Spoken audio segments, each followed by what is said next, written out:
Вітаю! Це програма «Культурний інстинкт» на Суспільне культура. Мене звати Софія Челяк. І сьогодні ми будемо говорити про те, чи незалежність України була подарунком.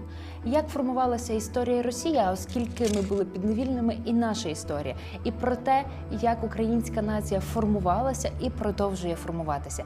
Про це все ми будемо говорити з істориком Ярославом Грицаком. Пане Ярославе, вітаю! Радий вас бачити. Слава Україні! Героям слава! Перше питання. Російська пропаганда дуже вчепилася за тезу, що Україна була створена Леніном, а також, власне, що державність, яка нам настала 1991 року, власне, це був такий своєрідний подарунок. На чому тримається ця фраза і якими фактами ми можемо оперувати, щоб заперечувати? Ну, дивіться, якщо говорити, хто створив Україну, то Ленін є тільки один, безпосередньо довший. Це австрійський, німецький штаб, воєнні штаби, це жидомасони, це галичани, це Гітлер, це Вашингтонський штаб. Список дуже довгий, розумієте? Я не знаю, в якому цьому списку полягає Ленін, але якщо так багато людей хотіли творити Україну, то це означає, що український проєкт якийсь дуже цікавий, знаєте, чому так всі раптом злетілися. Знаєте, я на такі речі відповідаю дуже просто. Це хтось не я сказав, це якийсь російський історик сказав, що коли слухаєш Путіна, не знаєш, за яку частину тіла хапатися. Розумієте, обхоплювати. Тому що дискувати з Путіним – це так само, як дискутувати, грати в шахи з голубом. Як ми б грали в шахи з голубом? Ні. Він сяде на дошку, переверне всі фігури, потім, перепрошую, напудить на дошку, а потім полетить до свого плем'я і розкаже, що він виграв вас битву. Розумієте? Це не має сенсу. Я тільки можу сказати так, що те, що каже Путін, це один до одного те, що казав Роза Люксембург у 18-му році. Роза Люксембург також звинувачив Леніна в 17-18 році, що Ленін розбещив український націоналізм. Перед чим дає українцям право створити українську радянську соціалістичну республіку. Але він каже, а ти вибори бачила 17 року? Ти бачила карту, як голосували? Чомусь українці, українські селяни голосують не за російські партії, а голосують за Грушевського, за Петлюру, за Винниченка, за українських серів. Каже, якщо так, то я мушу з ними щось робити. Я мушу дати якимсь всім пряника. Це дуже важливо. Тобто Ленін не творив Україну, він реагував. Тому що було зрозуміло, що кожна влада, яка хоче отримати, хто хоче отримати владу в центрі, в Москві, мусить робити щось з України. А щоб зробити щось з України, треба дати не тільки, знаєте, кнута, дати пряника, в тому сенсі Ленін це зробив. Умовно кажучи, вже просто, якби не було Грушевського, якби не було Української Народної Республіки, не було б радянської України. А якби не було радянської, не було б сучасної України. Оце такий, знаєте, мій зв'язок між тим. Тобто Ленін нічого не творив, Ленін реагував на важливість українського питання. А, власне, причиною створення УНР було, я підсумую, це, власне, голосування селян, так, і їхня підтримка створення української держави. Не тільки в тому сенсі, що це голосування дало легітимізацію. Так само, як знаєте, українська незалежність проголосила 24 серпня, а організувала на референдумі 1 грудня. Так само Україна йшла дуже довгим шляхом, починаючи з повернення Грушевського заслання в березні. Коли він приїжджає до Києва, каже, що мусимо творити всю владу, таке все інше. Це проходить декілька часів, знаєте, 4 універсали. Але щоб дістати якусь підтримку, легітимізуватися, треба було виграти вибори в тимчасові ці вибори, установчі збори. От, і була дуже велика боротьба, причому це були перші і, мабуть, останні демократичні вибори в Росії, по-справжньому. І в цих демократичних виборах чомусь в Україні виграли не російські більшовики чи російські демократи, російські кадети, а саме українські партії. І це якби легітимізувало, що насправді український рух є той, з яким треба рахуватися. А потім, власне, яким чином Україна приєдналася до Радянського Союзу? Вона була по факту окупована і захоплена більшовиками? Тут складніше питання, тому що, перш за все, більшовики не були, як би сказати, такою одноманітною гранітом. Навіть більшовики були між собою поділені. Зокрема, більшовики в Україні. Тому що були дві групи більшовиків, були так звані катонославські більшовики зі сходу України, так, того району більш російськований, і були київські більшовики. І київські більшовики, з якого потім сам Скрипник і всі інші, не вимагали незалежності України. Не стали питання, не стали дуже незручні питання Леніну. Товаришу Леніну, чи ми можемо бути більшовиками і голосувати за незалежність України? Тому що вони бачили, що робиться. Вони бачили, які, знаєте, сильні такі, якби стихія, та піднімається знизу, це, знаєте, і для них було дуже важливо, що дві речі були важливі. Перш за все, вони розуміли, що в Україні соціальні питання, національні питання пов'язані між собою.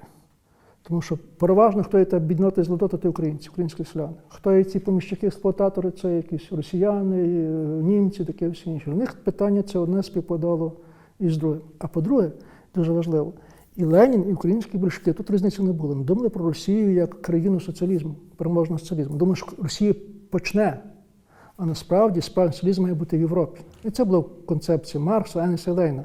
Бо де насправді є соціалізм, там, де є пролетаріат, там, де індустрія. В Росії цього майже не було. Де було? В Німеччині, ключова територія. Мені було дуже важливо, що Росія почне, і ця іскра перейшла із Росії до Німеччини. Але щоб ця іскра могла прийти з Росії чи Німеччини, вона прийти територію України і Польщі. І тому територія України дуже важлива, ключова. Чи не зможуть перейти цю територію чи ні. Більшовики українські ставили питання до російських, це по хвилі ставили. Чому ми маємо зватися на Москву? Якщо ми дійсно хочемо світову революцію, то чому на центрі має бути Берлін? Якщо буде центром Берлін, то чому Україна має бути не Росії? Маємо великою частиною великої світової пролетарської держави, розумієте, дуже важливо. Там був вже закладений той потенціал, який потім Хвильовий сказав геть від Москви. Тому що навіть будучи комуністом, можна бути водночас бути націоналістом. І Ленін це розумів, і Сталін це розумів, тому що вони весь час мали проблеми з українською комуністичною елітою. Власне, ці факти, які ми зараз назвали, тобто вони не є дуже поширені в свідомості українців. І, власне, я таким чином переходжу до свого наступного питання. Так? Факт, що Катерина II фактично створила фейкову, так не вона запросила істориків, які створили фейкову історію Росії. Так? Потім ця фейкова історія Росії, Російської імперії, вона переходила в спадок, і Радянський Союз уже також по-своєму трактував і перекручував факти. Як те, що російська історія була перекручена, а Україна була частиною Росії, вплинуло на розуміння українцями своєї історії? Тут ми маємо битися в груди. І тут вже сильно ми про це не говоримо, тому що цю версію стали українці. Насправді, не Катерина II, а українці. Причому ці українці, які жили в Києві, монахи, священники після Хмельницького, яких перемогла. Тому що їхня ідея була, що Росія – це православна держава, чи Московщина – православна держава, це буде наша держава. Я не знаю, чи вашим слухачам, чи читачам стільки не знайомі історії світовій, але скажу таке, що Британська імперія була твором переважно шотландців. Шотландці не були англійцями, вони були периферійною нацією, але нацією дуже розвинутою. І тому шотландці містили шлях до світової величі Британської імперії, бо вважали, що це їхня імперія. Тому що вони мали переваги. Я хочу сказати, що на початку, в часи Хмельницького і трошки далі, українці були такими шотландцями Російської імперії. Українці цілком вірили свідомо, що не будують цю власну імперію. Тому що, треба розуміти одну річ, що Російська імперія була неправильною імперією. Я то знаєте, ще скажу, як Вінні-Пух ходив за медом, він казав, що неправильний мід боровить неправильні бджоли. Російська імперія була неправильною імперією. Чому? Тому що в правильній імперії центр розвинутіший, а крайніший відсталі. А в Росії навпаки імперії. Західна Україна набагато більш розвинутіша, а центр відсталий. І щоб виправити величезну імперію, центр потребував оцих еліт із західного пограниччя. Хто це? Це німецькі барони з Прибалтики, це і польська шляхта, яка часом бунтувала, а також служила царю, а також служила малоросійська знать, козацька еліта. Ви не повірите, але в середині 18 століття біля 50% всієї російської еліти – це були малороси. Знаєте, коли Шевченко приїжджає до Петербурга, коли він там знаходить малоросійську колонію, він про це пише в СНІ, знаєте, зневажає їх, з них сміється, але це була правда. Це була така собі, можна сказати, мафія малоросійська, яка займала високі пости, і ти не міг пробитися наверх, поки це не був, розумієте? Тобто українці служили, це була чи малороси, ми назвали малоросами, чи так, вони будували свою імперію, бо думають, що це буде своя імперія. І вони помилилися в цьому, тому що ніколи свою імперію не зробили. Але факт того, що це перша ідея, що це великий один народ, так званий славянський народ, це підходить не з Москви, а з Києва. Москва не мала чим творити, не мала потенції творити таких можливостей. Навіть дуже важливо. У цій версії про те, що там, знаєте, це великий славянський народ, та навіть козаків не було. Не починали там з Володимира Великого, таке і всі інше, знаєте. І тут українці повинні вдаритися в груди, що ми також винемо вину за те, що ми створили цей міф, від якого самі страждаємо. Я вам ще скажу, що українці почали як шотландці, але кінчили як ірландці. Тому що в кінці виявилося, цей проєкт виявився безнадійний. Що б не будували, все одно, як казав посол російський, все одно входив КПРС. ходила там авторитарна держава, знаєте, ніякого захисту такого не було. Але факт залишається фактом, що ми самі починалися до цієї речі. Ну, власне, ви розкрили в питанні, тобто про створення під час імперії російської історії. А як Радянський Союз поводився з фактами і який нам спадок прийшов від Союзу? Радянський Союз в 20-х роках, коли вони по 20-ті роки, перші 20-ті роки, радянська влада була дуже слабка. Центр був дуже слабкий. Тому що, знаєте, це в центрі був Москва, навіть не Київ-Харків, а навколо Велике Селянське море. І цей центр не мав влади над селянами. Навіть боялись доїхати. Тому що поїхати це Селянське море, знаєте, це майже великий шанс тебе поб'ють, а ще й вб'ють часом. Бо села, знаєте, війна скінчилася, селяни пішли з фронту, багато хто мав зброю, бо на полях бою лишалася зброя, якщо не має пропадати. Знаєте, таке село було озброєне, таке все дуже таке, знаєте, таке воно було дуже було готове. Тому дуже важливо було, що центр, щоб отримати владу, мусить на компроміси з окраїнами. Це дуже добра теза такого історика Річарда Пайпса, історика Гарвардського. Він каже, що радянські, чому більшовики перемогли? Більшовики не мали шансу перемогти, насправді, дуже мало мали шансу. Ну, перше, тому що мали терор. Вони єдині, які ввели терор системно, не всіх інших. Решта, бо, знаєте, в сенсі терору вони були раз такі наївні учні, відновлені з більшовиків. Бо по графіку, систему, такі всі інші. Але друга була важлива причина. По одного кнута не вистачає, мусить бути завжди пряник. В чому полягав пряник? Тому що більшовики згодилися піти на компроміс з окраїнами, який жодний рух російський не пішов. У 19-му році, якщо не помиляю, в 19-му році точно, літом 19-го року, Черчилль, військовий міністр Британії, послав телеграму Денікіну, який точно спав на Москву з півдня. Він такого змісту, тому що ти негайно маєш війти в союз з Петлюрою. Бо якщо ти йдеш в союз з Петлюрою, більшовикам кінець. Бо сам ти не розіб'єш. Денікін мовився, він каже, Петлюра сепаратист, як я можу з ним? Наша лозунг велика неділіма Росія. Тут, з якими знаєте Петлюри, таке всі інше. В кінці, що сталося, і Петлюра зазнав поразку, але Денікін знав ще більше, ніж не поразки.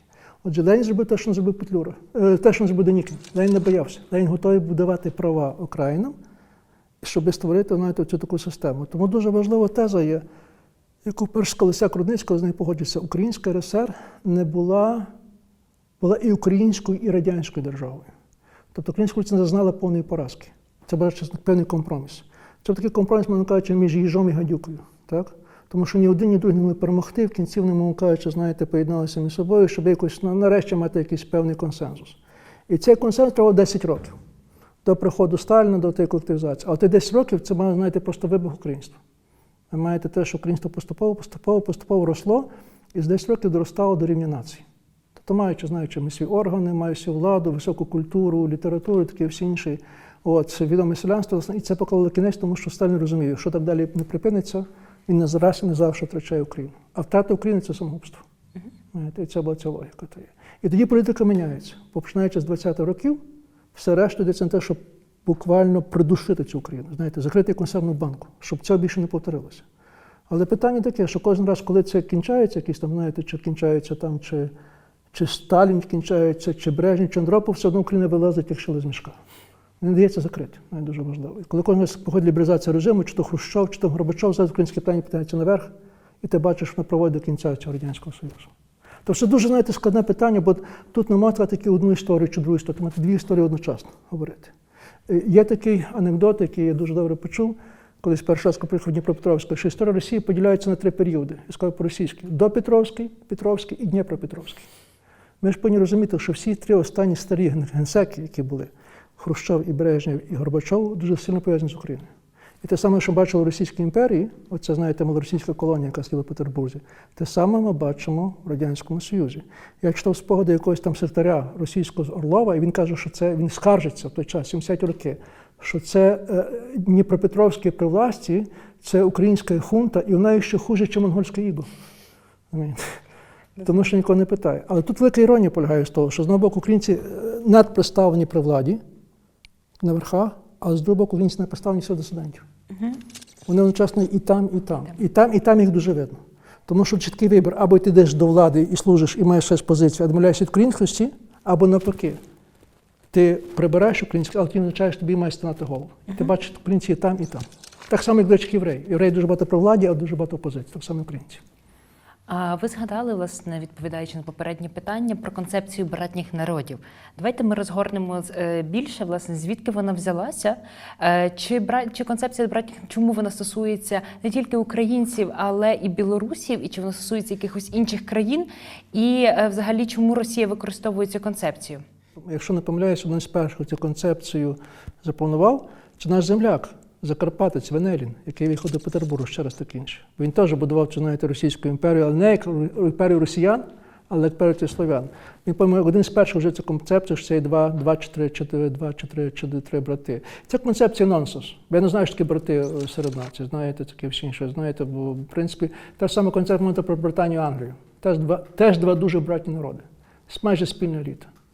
Майже нормально, що там і там, а все одно ведуть столітню війну. Знаєте, крім того, дуже важливо, ми розуміємо, це знається кожен, хто займається соціологією, криміналістики, що найбільше конфліктів, власне, в сім'ї. Образ Каїна Авеля – це не випадковий образ. Найбільше насильства і, власне, сімейне це. Так що це братська концепція нічого не означає, насправді. Навіть вона є пуста, це просто такі пропагандистські кліше. Ми мається на увазі те, що вони два брати, а як вони між собою стосунки, які є? Вони добрі стосунки чи не антагоністичні стосунки? Власне, наступне я повинна процитувати вас. Вас критикували, до речі, за цю фразу. Це фраза з есе для New York Times. Я тут процитую переклад. Те, що сталося у 2014 році, підтверджує слова ліберальних українських істориків. Головна відмінність між Росією та Україною не в мові, релігії та культурі, вони доволі близькі, а в політичній традиції. Як ви поясните цю фразу? І чи спільні риси в мові, культурі, релігії не є наслідком приналежності України до імперії? І так, і ні. Ну, але це я не говорю, знаєте, це я ж не казав там, що це є результатом чого. Просто я констатував факт. Бо для мене дуже важливо, що можете бути російськомовним і битися проти Путіна. Дуже важливо, знаєте. Бо це є факт. Подобається, не подобається? Мені подобається, але подобається, це має констатувати.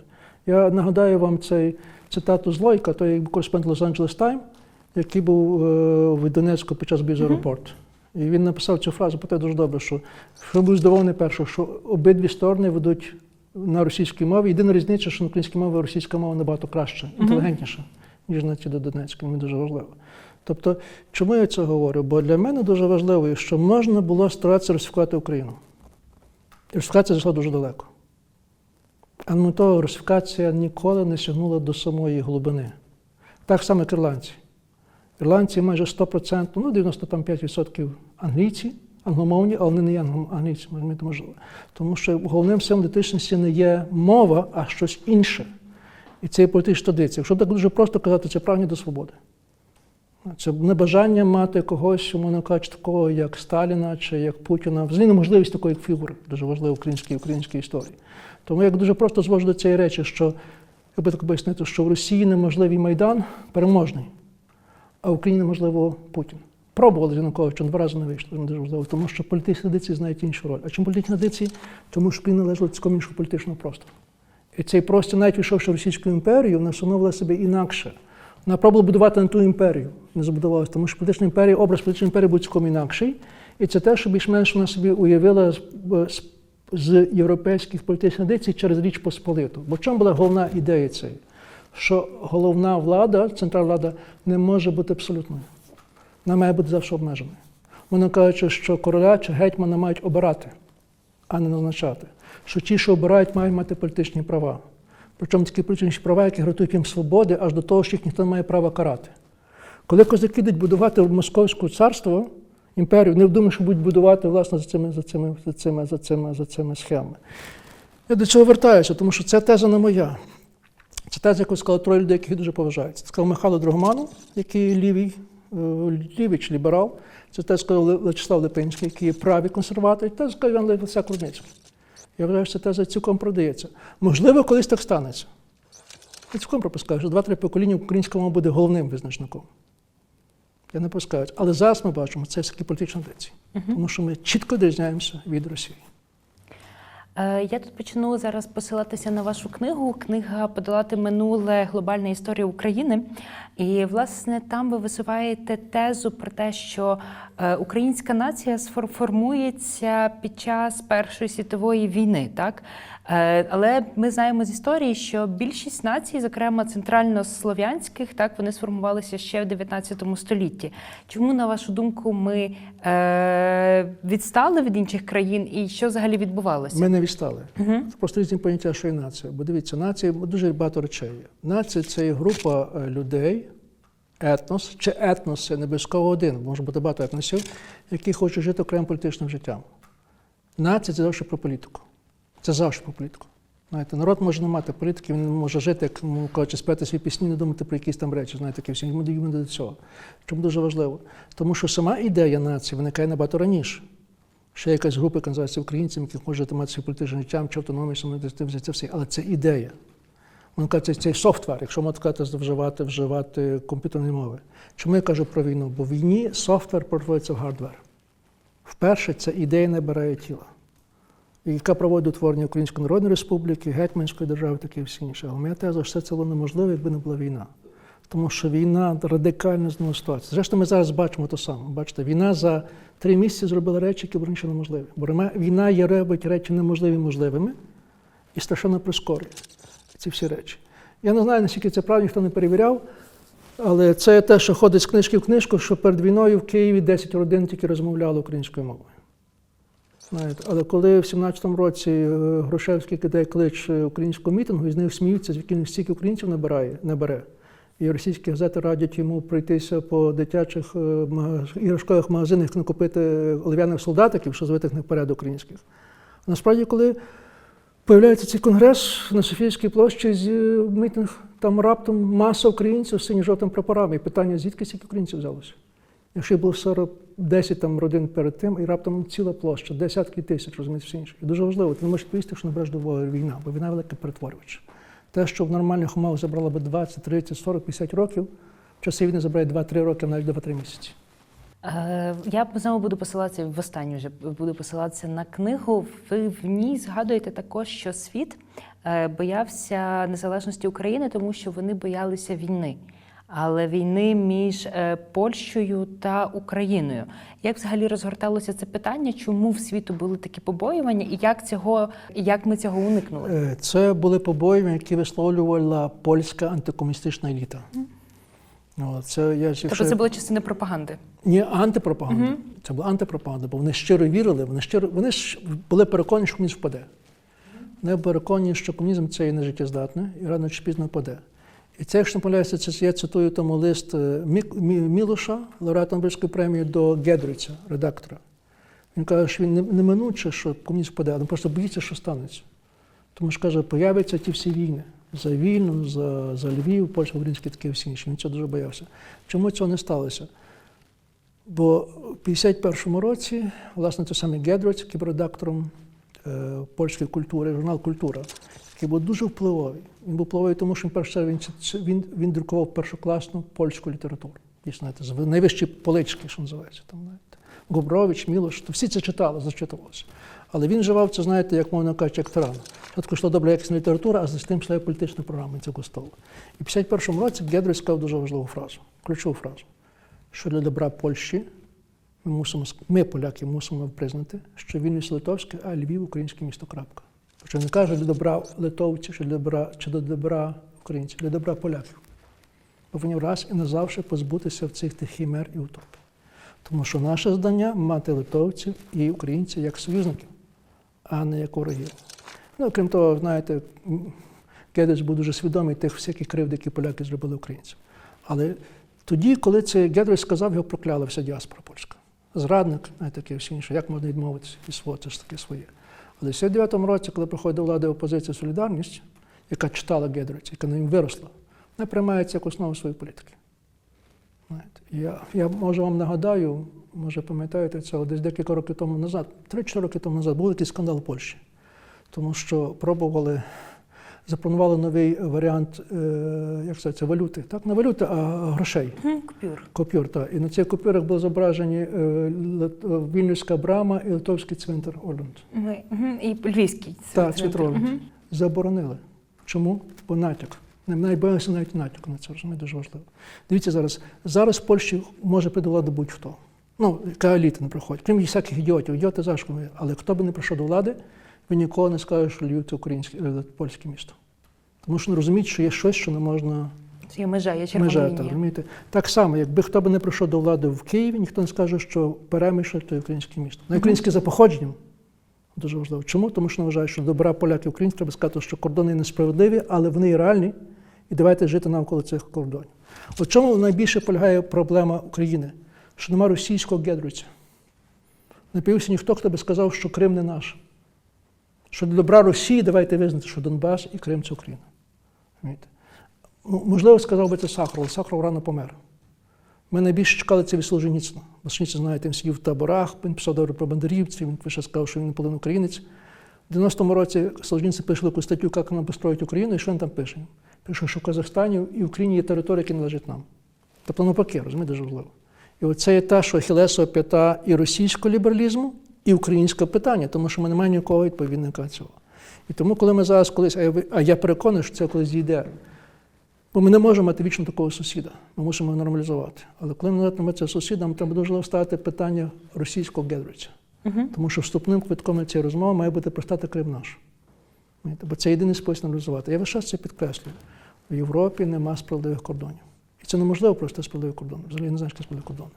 Але всі знають, що справедливі кордони справедливі, але не можна їх порушувати. Бо ти порушуєш один кордон, і ти маєш ефект доміно.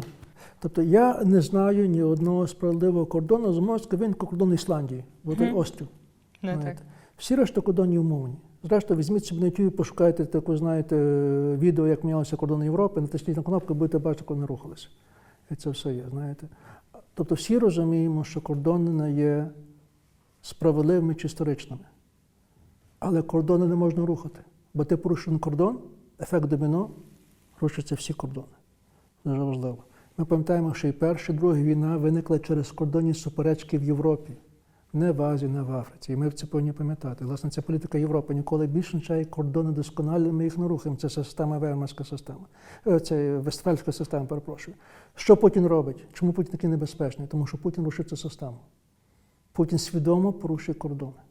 Причому і Грузії, і Молдавії, а саме тепер ближче до Європи рухається, бо це український кордон. Знаєте. За що Європа так не любить Путін? Тому що він порушив всю систему. Він створює ситуацію, коли це все, знаєте, дуже хрупка система може завалитися. Можна кажуть, система вибудена з кришталю. Її дуже довго будували, вона дуже хрупка, вона дуже дорога. Розумієте, тут приходить якийсь хуліган з підворотні і зломом починає по цій системі, знаєте, всі сили бити.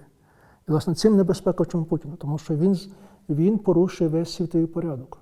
Він запрошує Третю світову війну.